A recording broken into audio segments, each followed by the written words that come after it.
지난 한 주에 힘들어라 이런 말을 혼자 있으면서 제법 쏟아냈던 것 같습니다. 새벽이면 보통 새 힘이 나는데 지난주는 일어나기도 제법 힘들었습니다. 새벽에 예배를 드리고 말씀을 준비하는데요. 그 시간도 집중이 안 되는 겁니다. 내 몸이 지쳐 있다는 것을 발견했습니다. 왜 몸이 지쳐 있지? 수련회를 다녀오고 그 다음 주에 독감에 걸렸습니다. 독감은 나았는데 몸에서는 이상하게 무기력증이 느껴지는 겁니다. 말씀을 먹어야 하는데 더위 먹은 나를 발견했습니다.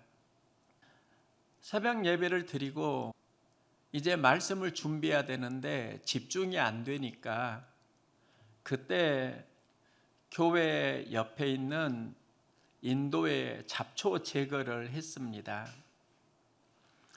인도의 벽돌 틈으로 잡초가 자라는데요. 그 풀을 하나하나 제거하는데 그때 내 안에 어떤 쉼이 느껴졌습니다. 그때 이런 생각을 해보았습니다. 말씀을 준비하는데 왜 힘이 들고 또 잡초를 제거하는데 쉼처럼 내가 느껴지지? 이 질문을 하면서 잡초는 그냥 뽑으면 됩니다. 몸만 움직이면 됩니다. 그런데 설교 준비는 엄청난 생각 에너지가 들어갑니다. 잠시 생각을 해보면 몸이 힘든 게 아니라 마음속에 가진 생각 에너지가 고갈되고 힘들게 할 수도 있다는 겁니다. 사람이 무슨 일을 할 때 그 일을 가능하게 하는 보이지 않는 에너지가 있는데요. 생각에는 엄청난 에너지가 들어갈 때 좋은 생각이 나옵니다. 사람은 좋은 생각을 해내야 에너지가 살아납니다. 그런데요, 생각 에너지보다 더 중요하게 다루어야 하는 것 중에 하나가 감정 에너지입니다. 사람이 무슨 일을 할 때 어떤 감정 에너지를 가지냐에 따라서 삶의 힘은 달라집니다. 한 가정의 이야기인데요. 아들이 엄마 심부름을 할 때는 참 피곤하다고 합니다. 직장에서 일을 하고 심부름을 하려고 하니까 몸이 피곤할 수 있지요. 그런데요, 애인을 만나러 갈 때는 피곤하다고 하지 않는 겁니다. 엄마는 직장에서 일을 하고 참 피곤하겠다 걱정을 하는데 아들은 애인을 만나러 가는 그 사소한 일상이요, 전혀 피곤하지 않다고 하는 겁니다. 아들에게 연애 감정이 있는 겁니다. 사랑의 감정이 있으니까 그 사랑의 감정이 주는 에너지가 삶에 힘을 줍니다. 모든 일은 억지로 하면 참 힘듭니다. 신앙생활도 은혜를 받고 감사함으로 하면 그 일이 행복합니다. 사역에도 은혜 감정이 필요합니다. 연애가 행복한 이유는 사랑 감정이 있어서이고요. 우리가 사역을 온전히 감당할 수 있는 이유는 은혜 감정이 있기 때문입니다. 우리의 삶이 살아가려고 하면 건강한 감정이 살아나야 합니다. 사람마다 삶의 전환점을 보면 그 순간에 그가 품은 감정이 있습니다. 감정을 잘 다루는 것이 인격이고 영성의 본질일 수 있겠다.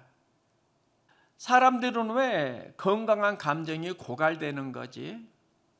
우리는 어떻게 감정을 잘 다루어야 하지? 이런 질문을 하면서 말씀을 준비했는데요.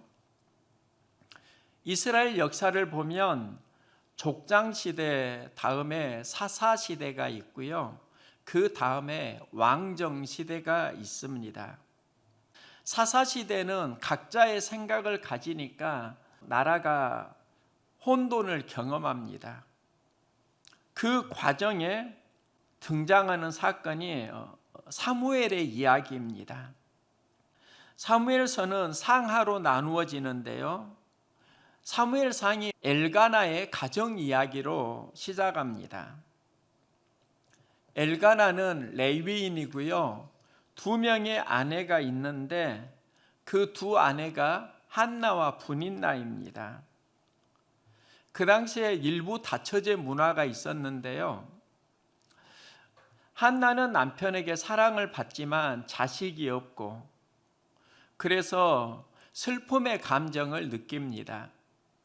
브닌나는 자식을 낳았는데 남편에게 사랑을 받지 못하니까 또 마음이 괴로운 겁니다. 남편 엘가나가 한나를 더 사랑하고 그에게 애정을 표시하면 브닌나는 시기 질투하고 한나를 찾아가서 괴롭힙니다. 그러니까 엘가나의 가정에 있는 한나와 브닌나는 모두 다 어려운 감정을 가지고 살아가는 불쌍한 인생일 수 있습니다. 브닌나는 시기 질투의 감정이 있고 한나는 슬픔의 감정이 있습니다. 그들 안에 모두 다 부정적 감정이 존재하는데요. 그런데 이 감정을 다루는 것은 서로 다릅니다. 한나와 브닌나를 보면 우리가 어떻게 감정을 다루어야 하는가? 브닌나가 감정이 상할 때 했던 행동은 사람을 상대하고 사람을 괴롭히는 겁니다. 그 브닌나의 이야기가 실은 보편적인 우리들의 이야기입니다. 부정적 감정을 만날 때 사람을 상대하면서 그 부정적 감정을 쏟아낸다는 겁니다. 이웃집 순이라는 이 노래를 많이 들었는데 머릿속에 생각나는 가사는 그 처음 소절입니다. 이웃집 순이 울 엄마 보고 할매라고 불렀다. 잠이 안 온다. 내일 아침 먹고 따지러 가야겠다. 이웃집 순이가 엄마를 할매라고 부르니까 화가 나서 따지러 가야겠다. 그 뒤가 궁금해서 자료를 찾아보았습니다. 이 노래는 4절까지 되어 있는데 1절은 이렇습니다. 이웃집 순이 울 엄마 보고 할매라고 불렀다. 잠이 안 온다. 내일 아침 먹고 따지러 가야겠다. 그런데 2절은요. 따지러 갔다. 매만 맞고 왔다. 신나게 맞았다. 잠이 안 온다. 내일 아침 먹고 태권도 배워야지. 3절은 태권도 배워 따지러 갔다. 신나게 때렸다. 잠이 안 온다. 내일 아침 먹고 사과하러 가야겠다. 4절은 다음 날 아침 사과하러 갔다. 신나게 맞았다. 잠이 안 온다. 다음부터 사이좋게 지내야지. 계속 나오는 가사가 잠이 안 온다예요. 왜 잠이 안 오는가? 감정이 상해서입니다. 이웃집 순이 이 동요는 우리들의 감정의 이야기입니다. 우리 이웃에 순이가 살고 있고 그는 우리의 감정을 불편하게 합니다. 그러면서 화풀이를 하고 때리고 맞고를 반복하는 겁니다. 이 이웃집 순이가 누구인가? 우리가 만나는 감정의 강도라고 할 수 있습니다. 내 안에 좋은 마음을, 감정을 빼앗아가는 강도입니다. 강도가 우리의 물건만 빼앗아가는 게 아니라 우리의 영혼을 빼앗아가기도 하고 좋은 감정을 빼앗아가기도 합니다. 건강한 감정을 도둑맞으면 그 자리에는 부정적 감정이 찾아옵니다. 이웃집 순이가 4절에서 사이좋게 지내자를 말하는데 1절부터 3절까지 계속 갈등 관계를 말하고 그 뒤에 화해 관계를 말합니다. 이 이야기는 감정의 강도를 만나는데 이제는 강도가 되지 말고 서로 친구가 되자, 이런 이야기라고 할 수 있습니다. 혹시 여러분의 삶 가운데 잠을 온전히 자지 못하게 하는 감정의 강도가 있지는 않습니까? 감정의 강도만 만나고 살아가는 인생과 감정의 친구를 만나고 회복하는 인생은 다릅니다.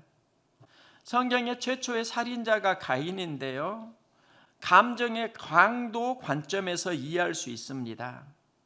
가인과 아벨이 모두 하나님께 예배를 드렸습니다. 가인은 농사하면서 거둔 소산물로 제사를 드리고 아벨은 목축을 하면서 거둔 소산물로 양의 새끼로 하나님께 예배를 드립니다. 함께 예배를 드렸는데 가인의 제사는 하나님이 거절하시고 아벨의 제사는 하나님이 기뻐 받으십니다. 이때 가인이 거절감을 느끼고 몹시 분해서 안색이 변하는데요, 하나님이 가인에게 하시는 말씀이 있습니다. 내가 선을 행하면 어찌 낯을 들지 못하겠느냐? 선을 행하지 아니하면 죄가 문에 엎드려 있느니라. 이야기가 어려워서 다른 성경을 찾아보니까 죄가 문에 엎드려 있느니라, 이 말씀은 죄가 너의 문에 도사리고 앉아서 너를 지배하려고 한다. 너는 그 죄를 잘 다스려야 한다. 세번역은 이렇게 번역하고 있습니다. 그의 마음속에 품고 살아가는 감정, 그게 죄가 되지 않도록 하라는 말씀입니다. 그러면 가인과 아벨이 제사를 드릴 때 그 제사에 무엇이 포함되어 있었는가? 그들의 일상이 포함되어 있습니다. 여호와께서 아벨과 그 제물은 연락하셨으나 가인과 그 제물은 연락하지 아니하신지라. 하나님이 아벨과 그 제물은 받으시지만 가인과 그 제물은 받지 않으셨다. 이때 가인의 안색이 변하니까 가인에게 내 앞에 죄가 도사리고 있다. 이 말씀은 감정이 상했는데 그 감정이 너를 지배하니까 너는 건강한 감정을 회복하라. 가인은 감정을 건강하게 회복하지 못하니까 살인을 하게 됩니다. 가인이 살인한 이유는 무엇인가 보면 감정의 도둑을 만나게 되고 그 감정의 강도를 통해서 긍정적인 감정을 잃고 부정적인 감정을 그가 다스리지 못하니까 삶이 무너지는 겁니다. 그 부정적 감정이 어디에서 오는가? 동생 아벨에게서 오는 게 아닙니다. 그 안에 있는 영적인 상황이 그 사건을 통해서 만나는 겁니다. 감정의 강도가 자기 관리가 안 될 때 내 안에서 스스로 생겨나는 게 있다는 겁니다. 최초의 살인이 어디에서 나오는가? 좋은 감정을 도둑맞으면서 부정적 감정이 찾아오고 그게 지배하면서 죄와 연결됩니다. 그러면 한나는 어떻게 했는가? 한나는 그 감정을 다루기 위해서 사람이 아니라 하나님께 찾아갑니다. 통곡하면서 하나님께 기도합니다. 감정의 강도를 만날 때 분인나는 사람을 찾아가지만 한나는 하나님을 찾아갑니다. 예수님은 십자가에서 우리 죄를 구원하셨는데요. 그러면 십자가에서 죽으실 때 예수님이 감당하신 그 죄가 무엇인가? 어떻게 예수님은 인류를 구원하셨는가? 구체적으로 보여주는 사건이 있는데요. 사람들이 예수님을 조롱하는데 내가 너를 구원하여 십자가에서 내려오라 희롱하며 말하되 남은 구원하였으되 자기는 구원할 수 없도다. 십자가에서 내려와 우리를 보고 믿게 할지어다 하며 예수를 욕하더라. 사람들이 예수님을 조롱하면서 십자가에서 내려오라고 할 때 예수님은 여기에서 부정적 감정을 느낍니다. 사람에게 받는 상처 감정입니다. 몸의 상처만 있는 게 아니라 마음의 상처가 있습니다. 이때 예수님은 그 감정을 사람이 아니라 하나님께 드립니다. 아버지, 저들을 사하여 주옵소서. 자기들이 하는 것을 알지 못함이니이다. 예수님은 사람을 상대하지 않고 하나님을 상대하면서 상처 감정을 쏟아내고 하나님의 구원 사역을 이루어 가십니다. 우리가 십자가를 감당하지 못하는 근본 이유가 감정을 잘 다루지 못해서일 수 있습니다. 믿음으로 십자가를 감당하는데 그 현장을 보면 감정의 강도를 만납니다. 내 마음을 상하게 하는 강도가 있습니다. 이때 우리가 받는 게 십자가에서 내려오라는 유혹이고 우리는 십자가에 내려와서 사람을 상대로 싸움을 합니다. 그리고 다시 십자가에 오르지 못합니다. 감정이 상해서 십자가를 감당하지 않고 떠나는 분들이 많이 있습니다. 무엇을 말하는가? 감정의 십자가를 감당하지 못한다는 겁니다. 다윗이 이스라엘 왕으로 성장하는 과정을 보면 감정 다루기가 있는데요. 아버지 심부름으로 형들을 만나러 갑니다. 그곳에서 골리앗이 이스라엘 군대를 조롱하는 걸 봅니다. 이때 다윗이 내가 골리앗을 무찌르겠다고 할 때 큰형이 다윗에게 말합니다. 큰형 엘리압이 노를 바라여 이르되 내가 어찌하여 이리로 왔느냐? 들에 있는 양들은 누구에게 맡겼느냐? 내 교만과 내 마음의 완악함을 아노니 내가 전쟁을 구경하러 왔도다. 큰형이 다윗에게 한 말입니다. 격려하는 게 아니라 마음을 상하게 하고 주눅들게 합니다. 다윗은 이때 감정의 강도를 만납니다. 멀리 있는 데서 만나는 게 아니라 가장 가까이 있는 큰 형에게 감정의 강도를 만납니다. 삶을 보면은 감정의 강도가 멀리 있는 게 아니라 가까이 있습니다. 다윗은 감정의 강도인 엘리압을 상대하지 않고 골리앗과 싸우러 나갑니다. 골리앗을 상대하기 전에 엘리압을 만나는데 여기에서 에너지를 잃고 무너지는 인생이 참 많이 있습니다. 다윗이 위대한 점은 큰형 엘리압이 괴롭힐 때 큰형 엘리압을 상대하지 않고 싸워야 하는 대상 골리앗을 향한다는 겁니다.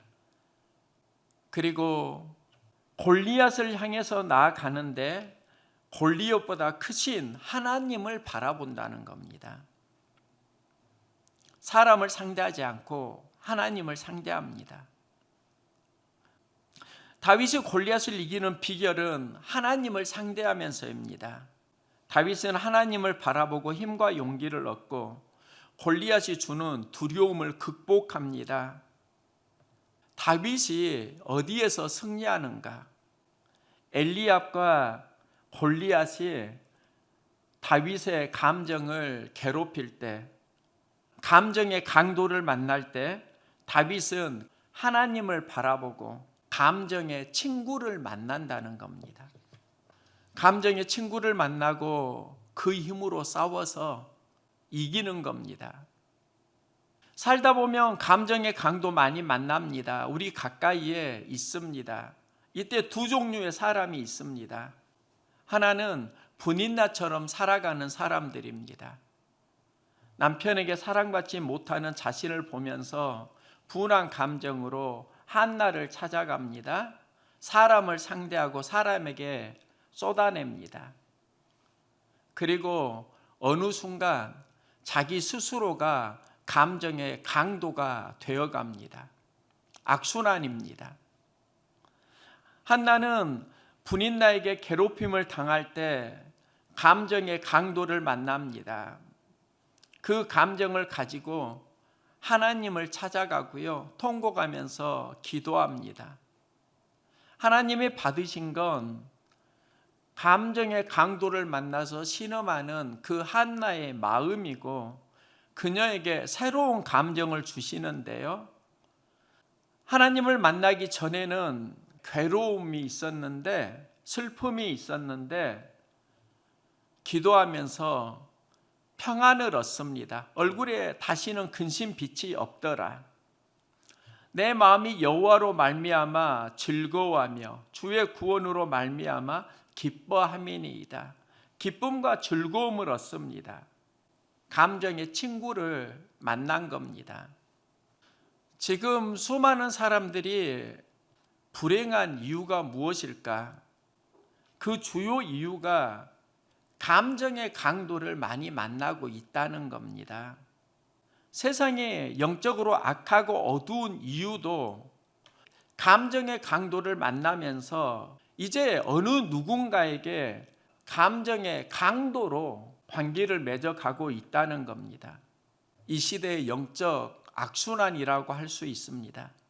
감정의 강도를 만나서 좋은 감정을 빼앗겨 버리고 부정적 감정으로 살아가면서 내가 어느 누군가에게 감정의 강도로 되어지는 겁니다.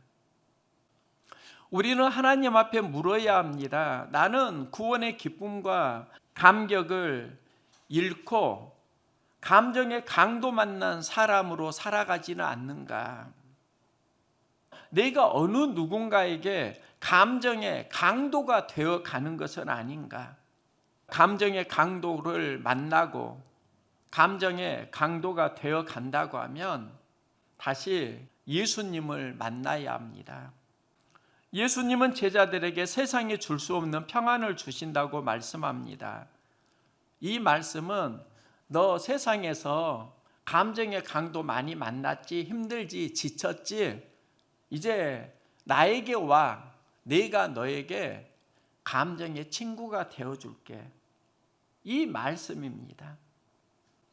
한나는 자식이 없어 괴로울 때 하나님을 상대하고 하나님은 한나의 감정을 치유하시고 이스라엘의 영적 리더인 사무엘을 선물해 주십니다. 이 은혜가 어디에서 시작되는가? 강도 만난 자신의 감정을 사람을 상대하지 않고 하나님을 상대하면서 하나님께 쏟아내고 드렸기 때문입니다. 하나님께 슬픔과 괴로움을 쏟아낼 때 하나님은 그 감정을 받으시고요, 한나에게 감정의 친구가 되어주십니다. 그래서 그가 잃어버린 평안과 기쁨과 즐거움을 하나님이 다시 회복해 주십니다. 우리는 기도해야 합니다. 내 인생이 감정의 강도를 많이 만나고 있습니다. 감정의 친구를 만나게 하여 주옵소서. 감정의 친구를 만나는 거 하나님이 주시는 선물이고 은혜입니다. 또 우리는 기도해야 합니다. 우리 주위에 감정의 강도 만난 이웃이 많이 있습니다. 그들에게 감정의 친구로 살아가게 하여 주옵소서. 이게 하나님이 우리에게 주신 사명입니다. 감정이 강도 만난 내 영혼은 아닌가요? 그럼 하나님을 다시 상대할 수 있기를 소망합니다. 감정의 친구 되시는 하나님을 만나고요. 또 그 감정을 가지고 강도 만난 이웃에게 감정의 친구가 되어 줄 수 있기를 소망합니다. 우리 삶을 보면 감정의 강도가 참 많이 있고요. 또 하나님은 그 강도에게 감정의 친구를 보내주길 원하십니다. 그래서 예수님이 우리에게 오신 사건도 감정의 친구로 오신 겁니다. 너희가 세상에서 많은 환난을 당하고 상처를 받고 아픔을 경험한다고 하면 다 내게로 오라. 내가 너희를 쉬게 하리라. 그리고 너희가 세상에서 환난을 당하나 담대하라. 내가 세상을 이겼노라. 내가 너에게 친구가 되어줄게. 세상에 줄 수 없는 평안을 너에게 주노라. 우리의 삶이 감정의 강도를 만난다고 하면 그 마음을 가지고 하나님 다시 상대하세요. 하나님께 쏟아내세요. 그리고 이 시대에 감정의 친구로 살아가는 비전이 자라기를 소망합니다.